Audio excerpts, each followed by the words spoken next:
নমস্কার।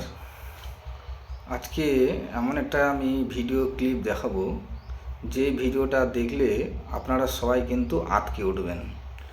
কেননা ভিডিওটা আগে আপনারা দেখুন, দেখার পর আমি সেই বিষয়টা কিন্তু বলছি।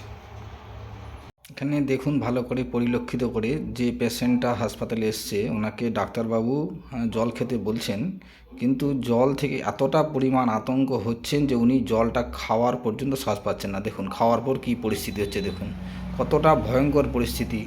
উনি যদি জল না খেতে পারেন তাহলে পরিস্থিতি কী হবে সেটা বুঝতেই পাচ্ছেন। যাই হোক, বলার কিছু নেই। নিশ্চয়ই দেখলেন ভিডিওটা।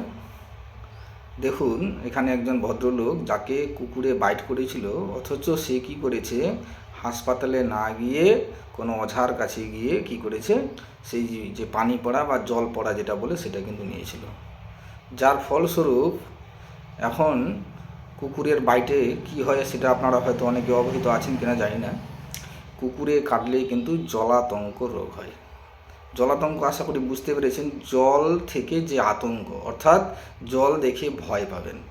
এবার বুঝতেই পারছেন যে এমন একটা পরিস্থিতির মধ্যে উনি গেছেন যে ওকে আর ফিরে আসার কোনো সম্ভাবনাই নেই, তার অবধারিত মৃত্যু। অতএব কুকুরে বাইট করলে অবশ্যই কিন্তু আপনারা হাসপাতালে গিয়ে টিকা নেবেন।